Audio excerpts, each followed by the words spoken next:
and they rejoiced at all the wonderful things that Jesus was doing. In the name of the Father, and the Son, and the Holy Spirit. Amen. You may be seated, and kids are dismissed for the next few minutes, and then will rejoin us for communion.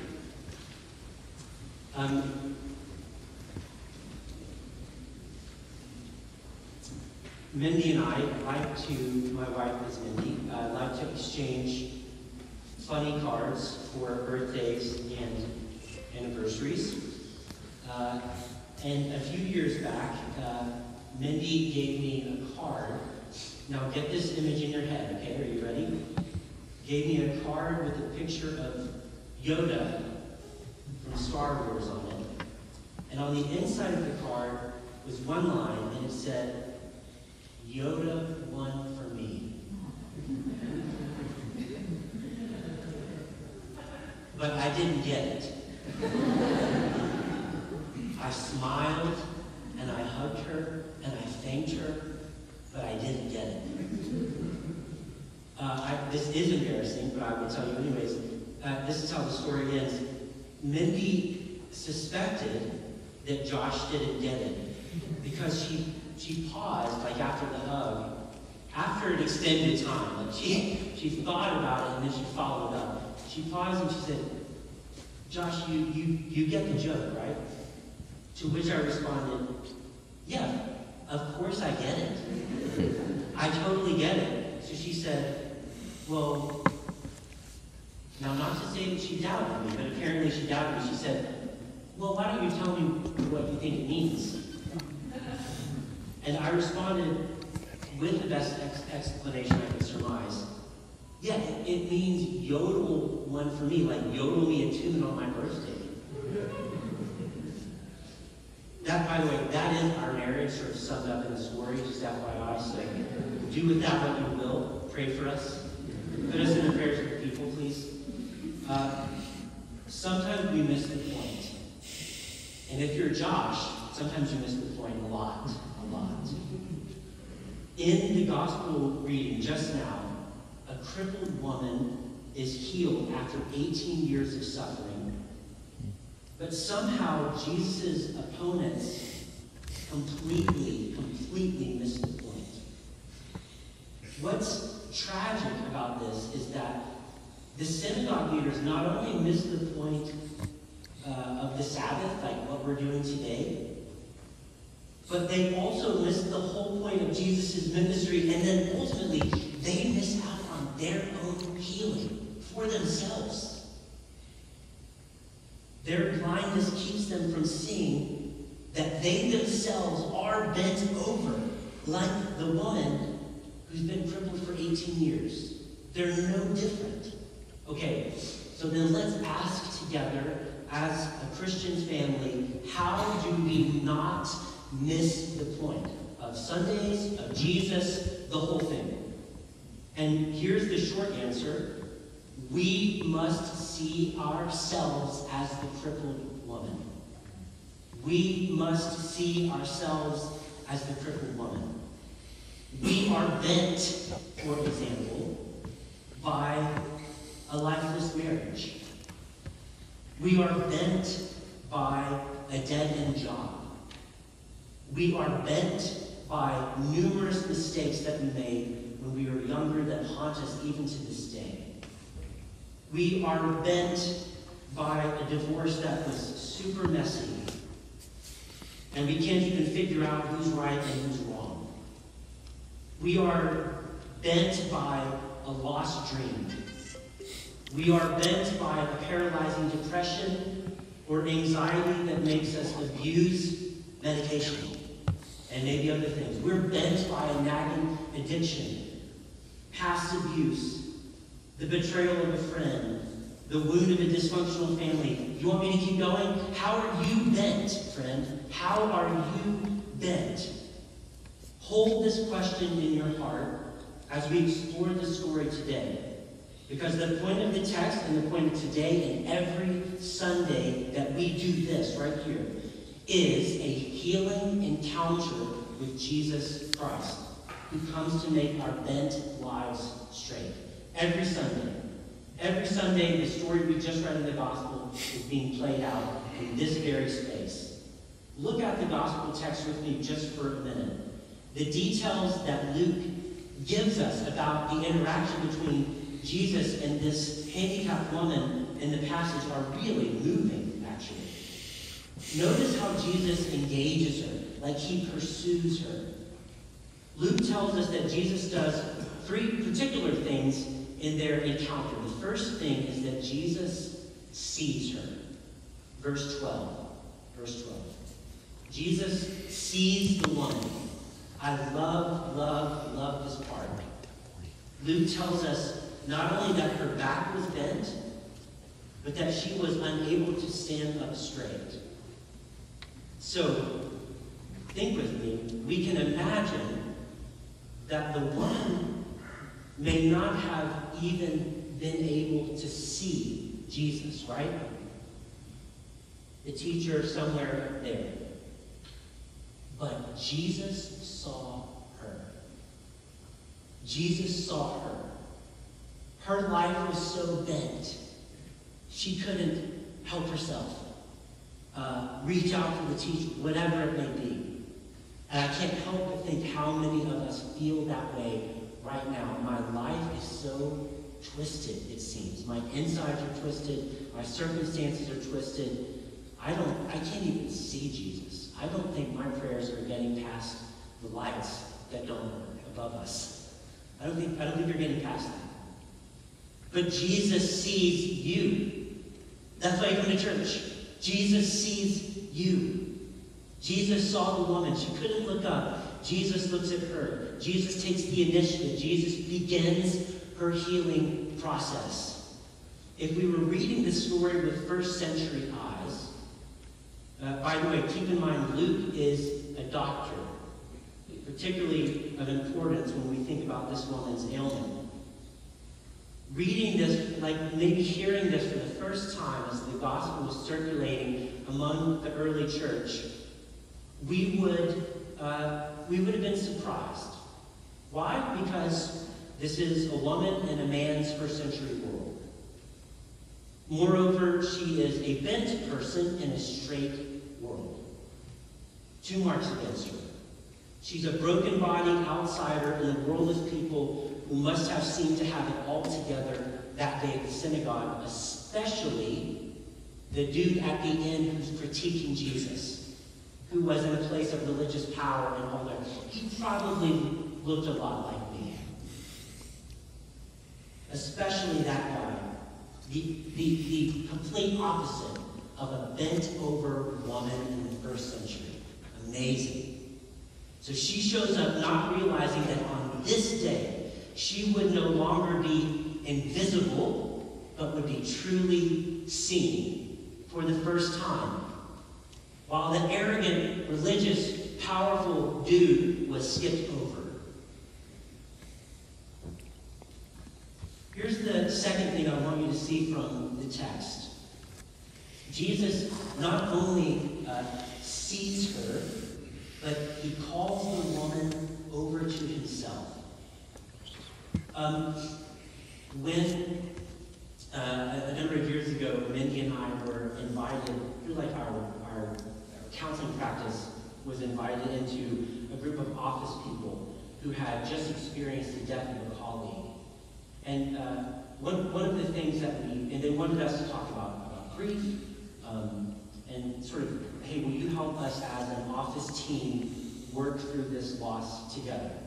What did we say? We said, I think probably what every counselor would say, but in a sense we said what Jesus did here. Well, what we think you should do is, first of all, see each other. When you're at the water cooler, when you're at the computer and in a conversation about a business deal and a contract that needs to be signed, and you see a tear begin to hit someone's eye and coming out of left field, don't keep going. Like, stop, right? And recognize what's been happening in your office. See the other person and notice it. In fact, right here, like in the text, call it out. Hey, before we get going with the contract, I can see the tear in your eye. Or I can see the snot that's in your nose, right? Don't try to pretend it's not there. It makes sense. Let's just take a moment to be sad, right? To be seen and to be spoken to. This is what Jesus does. The second thing I want you to see from the text, we're still in verse 12. Everyone wants to be seen. Brother and sister, today, in this setting, you are seen and you are called out by Jesus. That's the whole point of Sundays. Like the crippled woman that no one else noticed, Jesus notices you. Jesus sees you, and he sees exactly how you're bent, too. There's no hiding that tear or that bent part of your life. Jesus calls the woman over to himself. Jesus basically stops the church service, breaks the protocol, or sabotages the liturgy with its beautiful ritual and all the rest of it, sabotages it to see her and call her out. It's possible we could even imagine that after 18 years, maybe the whole community around this woman would have given up on her. Like, oh yeah, that's just so-and-so. She's been that way for 18 years. She's basically useless to our community. Jesus disrupts all of that to pick her out of the crowd and call her to himself. Here's another application point. Not just that you're seen and Jesus wants to call you out, but Sabbath days are about disruption. Jesus wants to disrupt you on Sundays. It's not supposed to feel all that comfortable to come to church. It's not all good news. It starts with a bent-over person, right? And then we get to the healing part. It starts with Good Friday, and then we get to Easter. Let's not pretend, humans, right, how hard life is.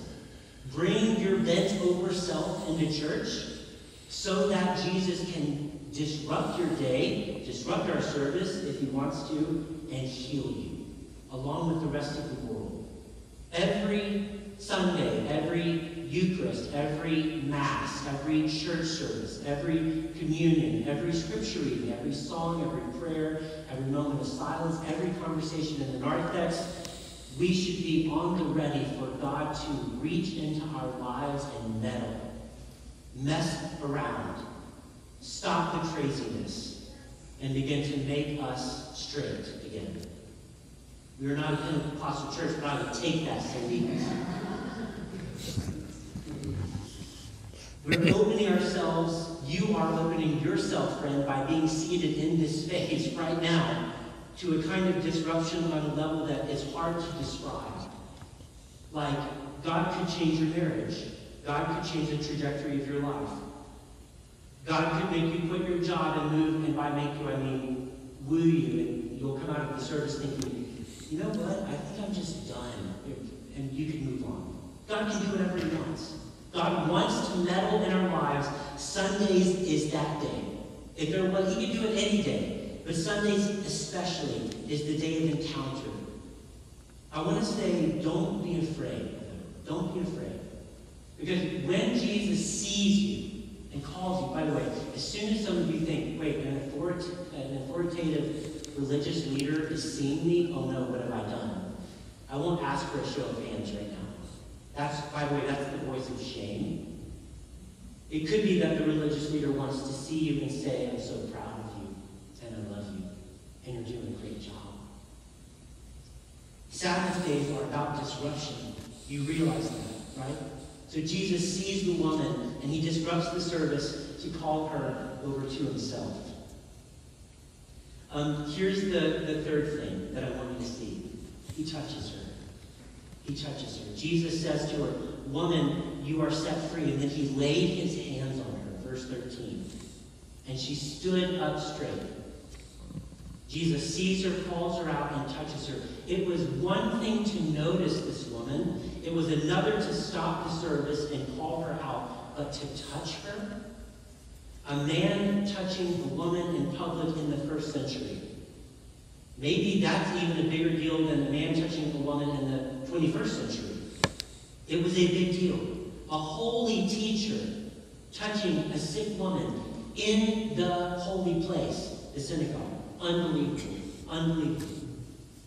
I shared this story with you last year, but anytime I think about touch in the context of Christians, with all of its baggage, because many of us have been touched in harmful ways, especially in a room this size. When I get to a story about holy touch, all I can think of in my mind is that image of Pope Francis a number of years ago on a trip somewhere, embracing a man whose face was completely disfigured. I think last year I found a picture to show you of that.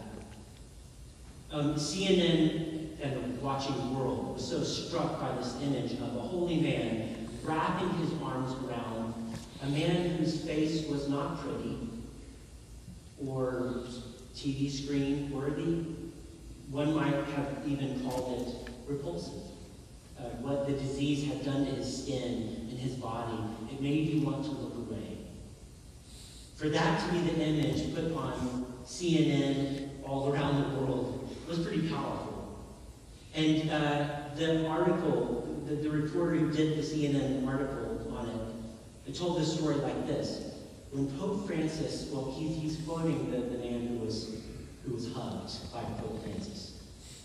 When Pope Francis came close to us, I thought he was going to give me his hand, and instead, this is the man's sister watching this second hand.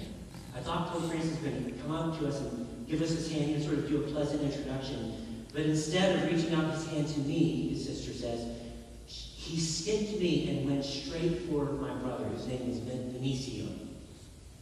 Pope Francis went straight to Benicio and embraced him tightly, and the sister said, I thought that Pope Francis wasn't going to give my brother back to me. He held him so tightly. And nobody said anything, she says. We didn't say anything, but the Pope looked at me as if he was digging deep inside, a beautiful look that I would not have expected.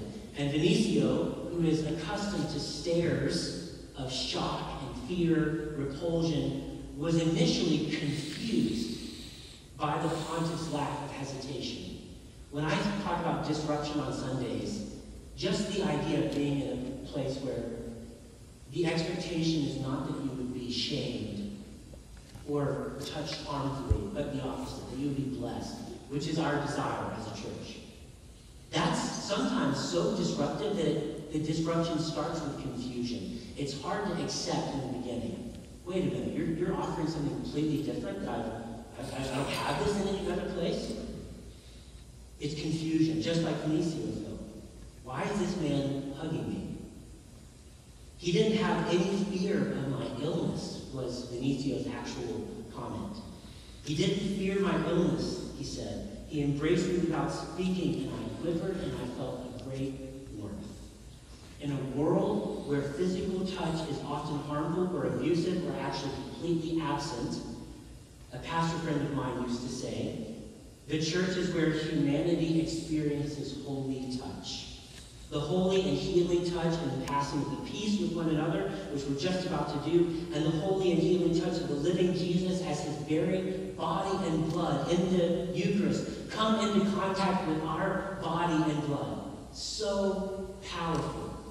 Holy touch. Jesus sees the woman, calls her out, and touches her. This is what every Sunday is supposed to be about. I close with a story from the 70s. Some of you were alive then. And remember the story of two criminals bursting into a bank in Stockholm, Sweden, and at gunpoint, robbing and kidnapping hostages, and they were strapped with dynamite. I mean, it was crazy. And they kept their hostages in a bank vault for a series of days until there was a big rescue. Or any of you recall this story from the 70s? No? Some of you, okay. Dr. Joseph Harber, a psychologist who had something weird happened in the bank vault. I'm not sure if you know. And psychologists have studied it in the years that followed, the 70s.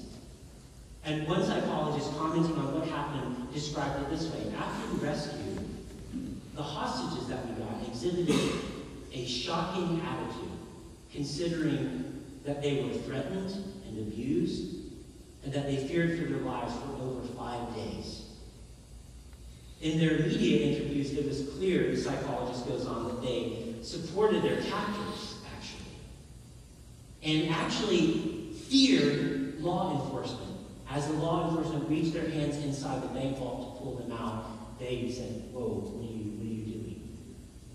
One woman later became engaged to one of her captors, and another developed a legal defense fund to aid in the criminal defense fees for these robbers with machine guns and dynamite. The hostages had bonded emotionally with the captors. And this is, as you might have guessed, the origin of the term Stockholm Syndrome. Have you heard that before? A bond of trauma where captives become attached to their captors. And they seem to forget all sense of normalcy, of freedom, of mental health. Here's the thing. Sometimes, in a sort of spiritual Stockholm Syndrome, perhaps like the woman in the story, for 18 years held captive, you and I are bent over for so long that we can no longer even imagine what it would be like to be different, much less healed or whole. The idea that we might show up to a random place in Oviedo on a Sunday morning and have our lives completely turned upside down for the better. It's almost something to be feared. Like, don't tell me that, right? You feel contempt for it. How dare you mess with my life like that? Do I want that? Yeah. Does that exist? No. We've grown comfortable with our bondage and our captors, with our divorce, with our addiction, with our mistakes from the past and the shame that we carried, whatever it is. Others, actually, more like the synagogue leader in our story who missed the whole point, remember him? We become so cozy with our robes, I guess, and power, and the pretense that we're not bent over, that we've lost track of the reality that we need healing at all. I think that's a pretty good summation of a random group of people in any capacity in Oviedo, Florida. Half of them are so bent over they don't know what to do. And if you said, "Do you want to be made well?" I don't know. What does that mean? What are you selling me? And the other half would be like, "What do you mean I'm bent over?" Here's the thing. Every Sunday, all of us together gather in the presence of God, and Jesus comes to us to wake us up from our spiritual Stockholm Syndrome. This is not normal. To make sure that we don't miss the point of why he came. To see us, to disrupt the norm, and to call us over to himself, to lay his hands upon us and heal us. Friend, what if that were possible today? May it be true for us today, Lord. We pray in Jesus' name.